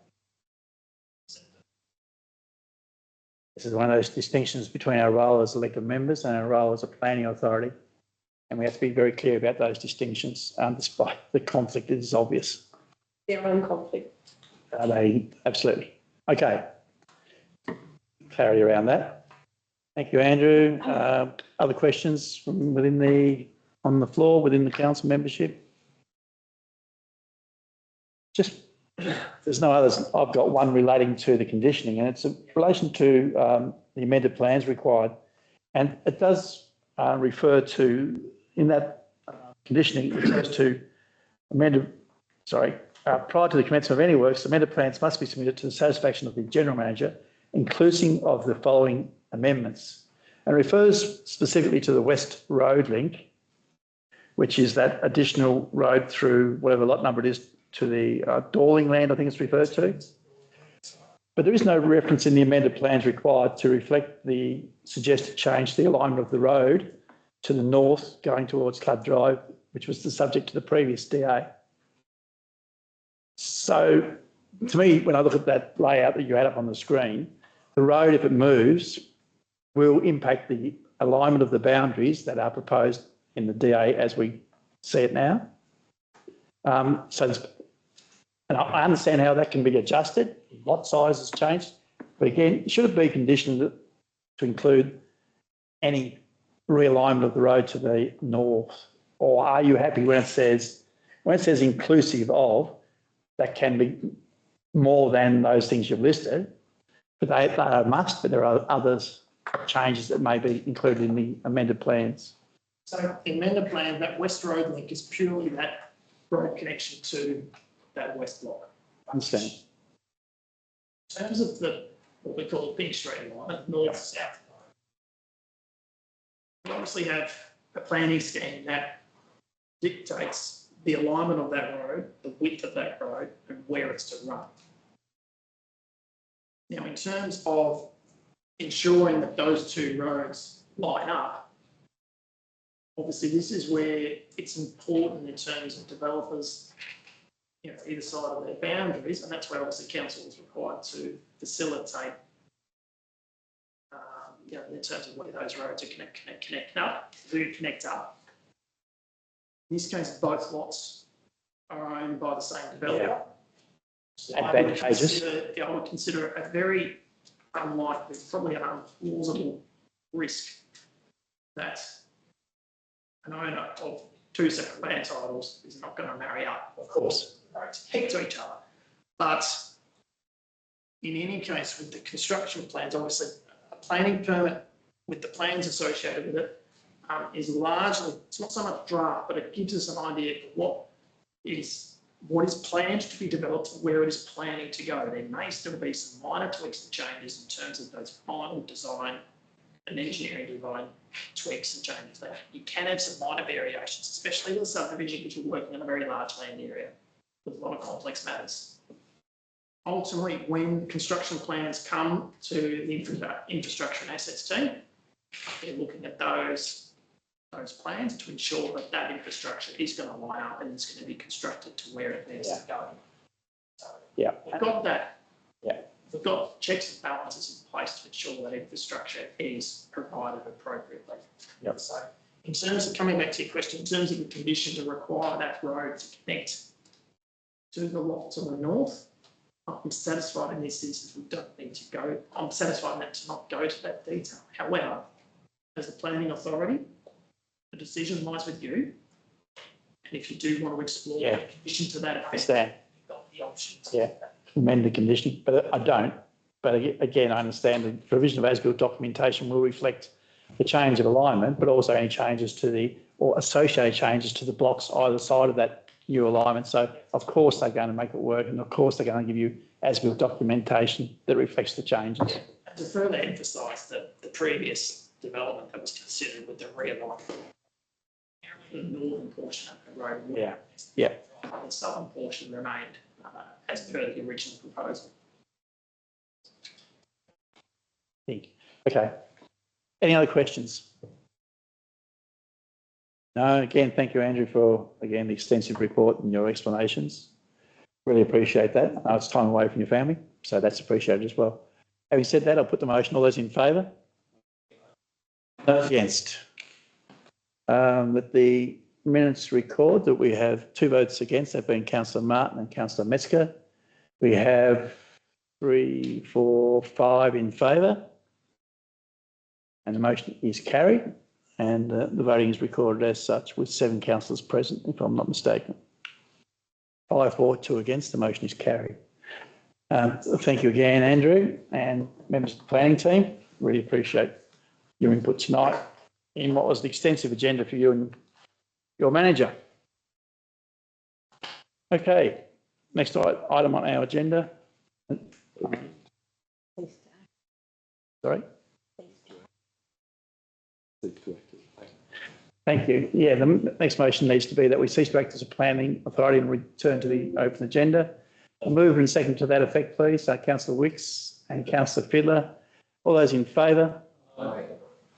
Those against? Motion is carried, and we'll ask the 2 councillors to be asked to return to the meeting. Gotcha. Thank you. Well, a lot of work in those DAs. That was big.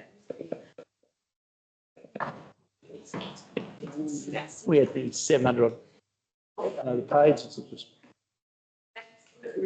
We do.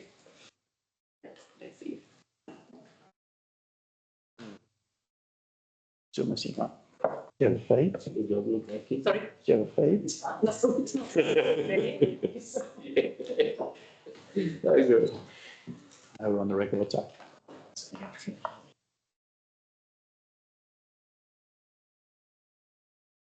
Sorry? Yeah. Got a better system. Tabs. Okay, we'll continue with the agenda. We're up to 11.1, which is the Development Regulatory Services Department, Building Department report for January 2025. Report author Jan Phoebe with a recommendation that the report be received. Mover and seconder, please. Councillor Martin. Thank you. No, it's just for Councillor Sims. Councillor Martin, Councillor Fiedler. Yep, second it. Yeah, Councillor Martin with you first. Nothing in this. Yeah. Comment? No? All good. Councillor Fiedler. Councillors around the table, comments or questions? Put the motion, all those in favour? Aye. And those against? The motion is carried. Thank you. Similarly, we have 11.2, which is the Planning Development Application Status Report. Again, recommendation that the status report be received. Mover and seconder, please. Councillor Martin and Councillor Fiedler. Thank you both.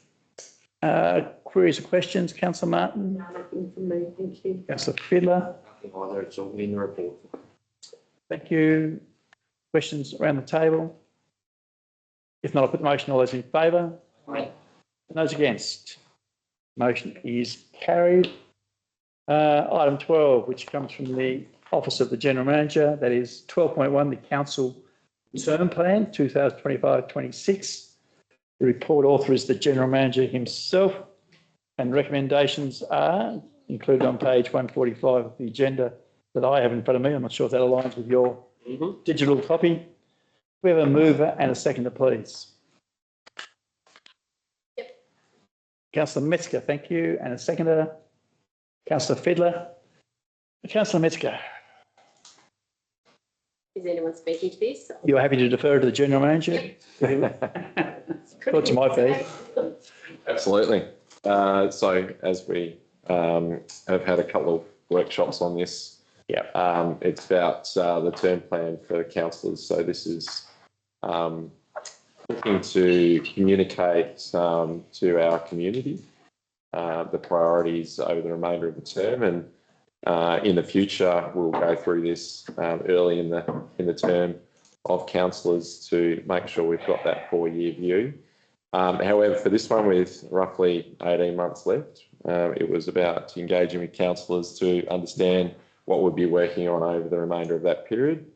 As I say, to be able to communicate with the community and other stakeholders, and as we've talked about at the workshops, assuming the plan is approved tonight, we'll be looking to communicate and share the document with stakeholders, including community staff.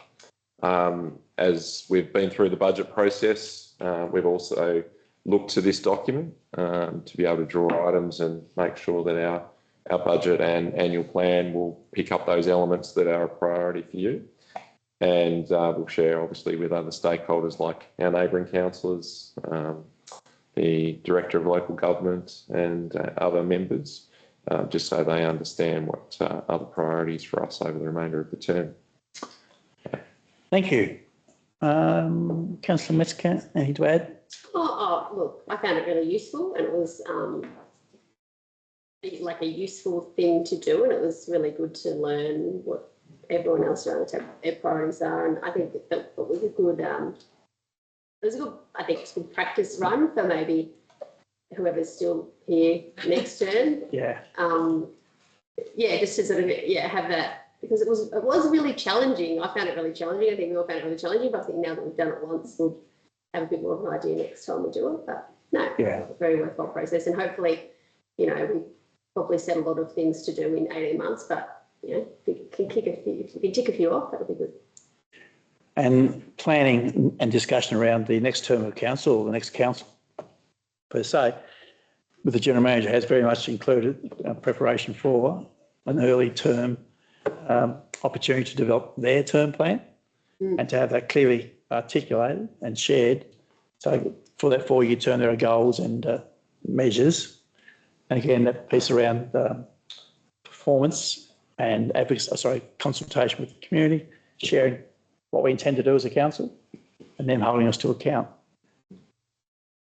So yeah, good piece of work, but again, nice to do early in the term rather than towards the latter half.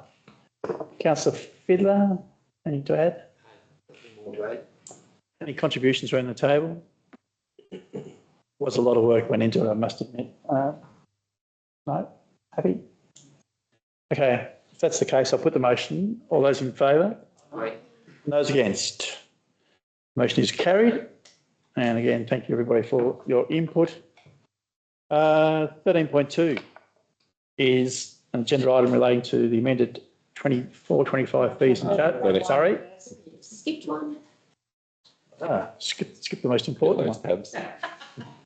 My tabs are really good.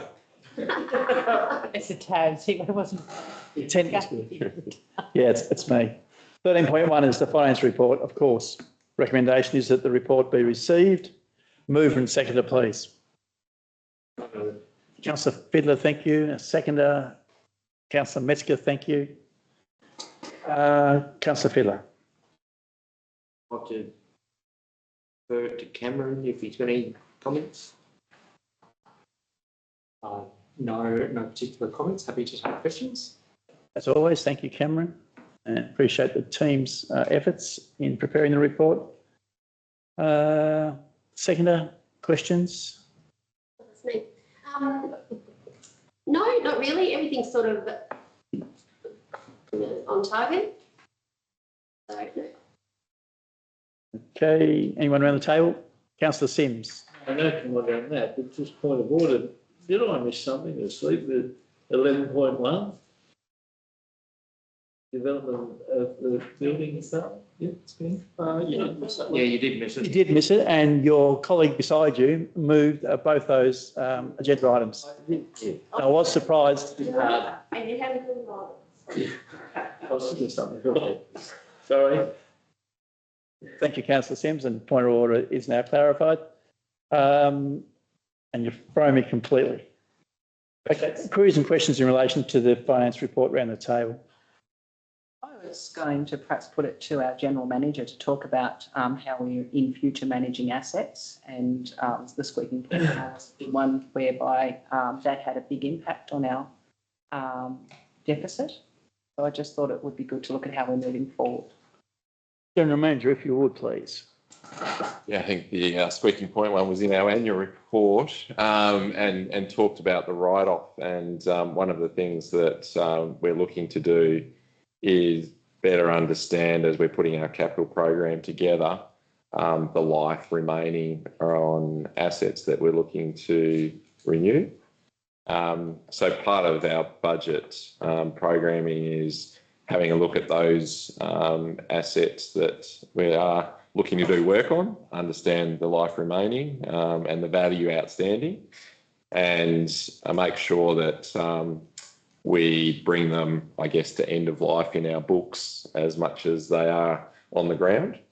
And with, I guess, this enhanced practice, minimise the amount of money that we'll be writing off unexpectedly. So as we'll talk about a little bit later, and I'm going to test myself here because I don't have it in front of me, I think there's been a good $500,000 on average over the course of the last few years that we've been writing off because of the work we've done on assets and haven't brought them to end of life as early as we could have. So won't happen like magic overnight, but I think the endeavour that we're looking to do over the course of this budget process is to be clearer about what's left and bring it to end of life before we get to the budget year. So you will have seen in our financial statements that it comes up as an asset write-off, and as it's highlighting, it did impact quite in a material way the financial statements for 23-24. So it's something we'll be working on. And as I say, we probably won't get it perfect in this cycle, but certainly over the next couple of cycles, we'll be certainly much better. Okay, thank you for that. No other questions? I'll put the motion. I think it's really good. Sorry, did you have another one? I was just then going My to apologies. refer to even just a minor cost overrun on the Squeaking Point Road. I think it was around $4,500, which comes to some work that was undertaken in the defect maintenance period. I assume that's not a contractor responsibility. It's perhaps the resources within council managing that process. Because is that because we now put the costs associated with our wages to the infrastructure projects? There was some early on extras that we did. So there was one property access that we made quite problematic through the process. So in terms of the gravel surface, that became slippery, so we actually sealed and changed the gradient on that. That was outside of the contracted work, but done by a contractor. But yeah, some of those other costs potentially, associated with officer costs. But that would be the major one that was represented in there. Yes, thank you. Anything else? No? If not, I'll put the motion. All those in favour? Aye. Those against? The motion is carried. Thank you. And we'll go to 13.2. The amended fees and charges, with the report also being Team Leader Community and Economic Development. And recommendations which are included in the agenda. Mover and seconder, if we could please.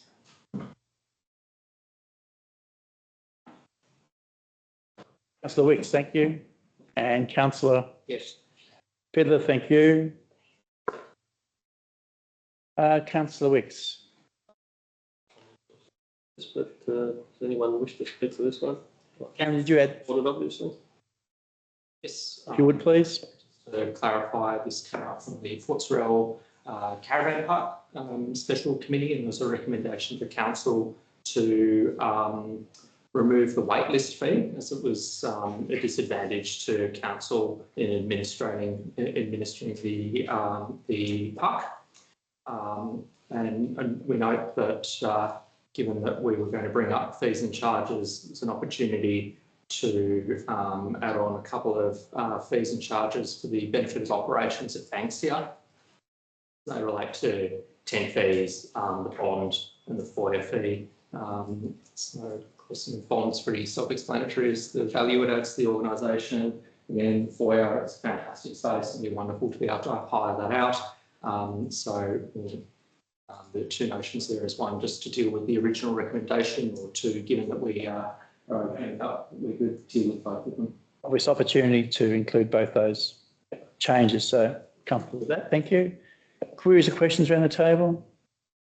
No, if not, I'll put the motion. All those. Sorry, Councillor Metzger. Apologies. Is that moving? Who's the mover second? Yeah. We were. Oh, sorry. I was like, I have a question just about the bond. So the Banksia Centre, sorry, the Banksia Centre bond. Is that going to be charged to like the regular users, like they do it sort of every week? It's for the camp. What was it? Sorry? For the camp. For the camp? Yeah. What about the bond? It says up the Banksia Centre bond. What's my touch? Fees and charges.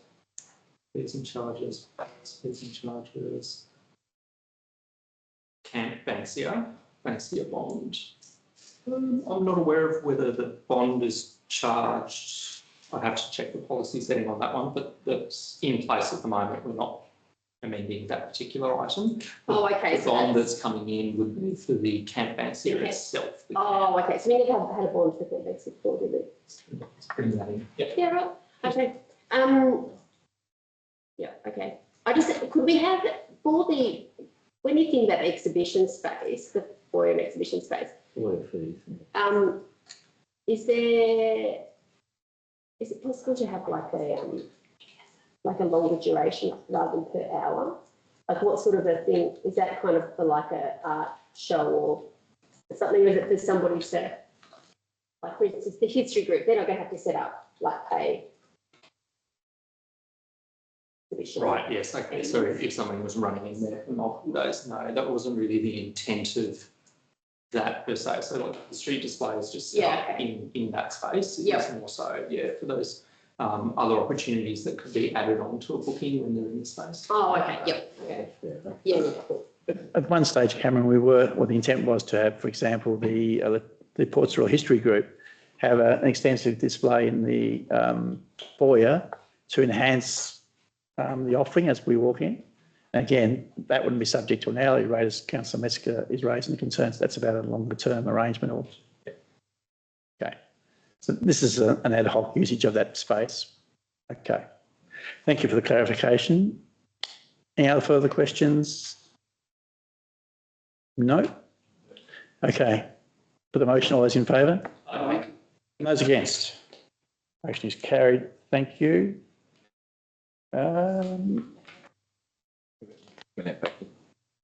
Somebody could ask Deputy Mayor Mead. Thanks, Jonathan.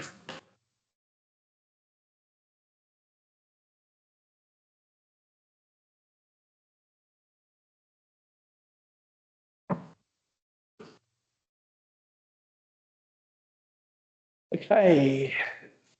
Now Council will consider agenda item 13.3, which is the Latrobe Council Annual Report. Quite an extensive document in itself. Board author is the person responsible, Cameron Parsons. We have a recommendation, of course. There are a number of recommendations. Do we have a mover and a seconder, please? Councillor Fiddler, thank you. And Councillor Brown? Councillor Fiddler. To speak to. So I think, as noted, you've had a sneak peek at the annual report previously in October, and we've incorporated your feedback. So this final version is reflective of that, plus the finalised audited financial reports, which finance has reviewed, obviously, and then the audit office reviews the document in its entirety. Yep. So you have there the financial reports with finalised annual report and seeking permission to release that to the public. Previously had a workshop item around the AGM halfway to it. That's also included just up in the summary. There's a little table that gives you the timeframes for reference. Happy to take any questions. Okay. So mover and seconded, Councillor Fiddler. Seconder was Councillor Brown. Any questions, Councillor Brown? Any comments? Thank you. Right, we'll go around the table if that's the case. Questions from the floor? Happy? Yeah, I was pretty pleased with the document, the way it's presented and the content, but gee, a lot of work's gone into it. Incredible amount of work in. So full credit to the team, Cameron and Jason, all those involved in the preparation of the report. Now it's a matter of people hopefully showing some interest in reading it. Anyway, having said that, I'll put the motion. All those in favour? Aye. And those against? That motion is carried. Thank you. Then we have, Sarah will correct me if I'm not mistaken. Sorry, 16.1? Yep. We do. Council workshops, and the recommendation is that information be received. Basically, move and seconder if we could.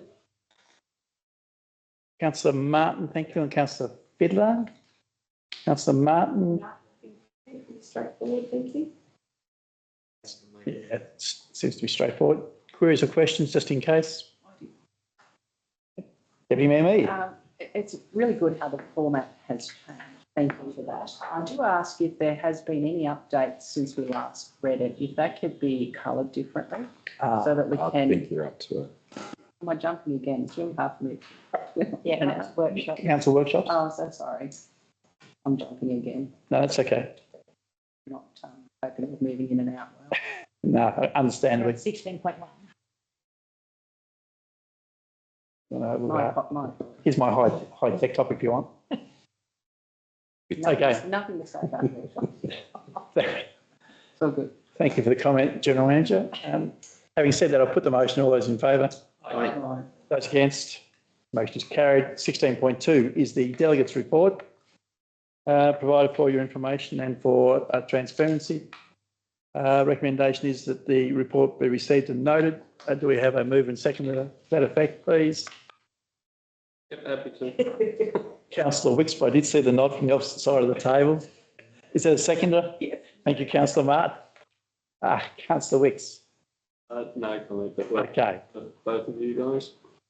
Councillor Martin, Nothing further. questions, councillors or comments? No, if not, I'll put the motion. All those in favour? Aye. And those against? That motion is carried. Thank you.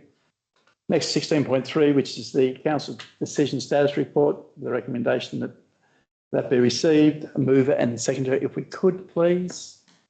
Mover is Councillor So moved. Fiddler and seconder is Councillor Martin. Thank you. Councillor Fiddler?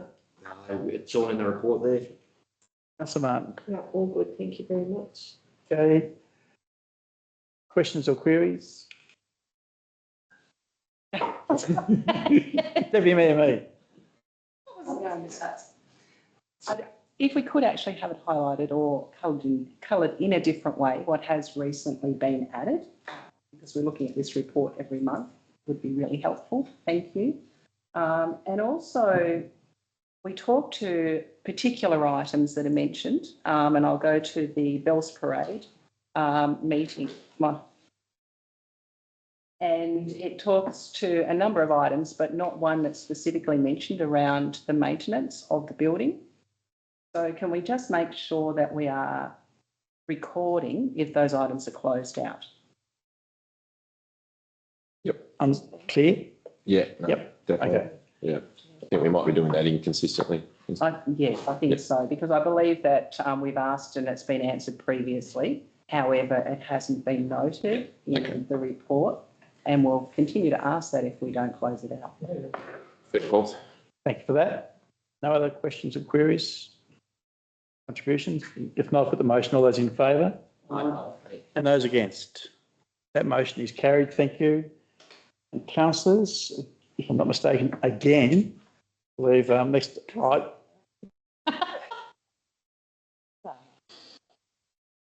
is item 20. That is that the following items be discussed in closed session. That is to there. Move and second if we could, please. Thanks, Councillor Fiddler and Councillor Wicks. All those in favour? Aye. Those against? Motion is carried. Thank you. Sincere thank you to all those present for their contributions. Councillors, that was an extensive council agenda. I think 700 odd pages or something. So thank you for your deliberations, your consideration and your input tonight and over the weekend. Again, thank you to the management team, and we'll take a 5-minute recess, if that's okay. And dinner. I know Snickers. I'm hungry, I know that. Just pause while the recording is turned off, including those comments last made by the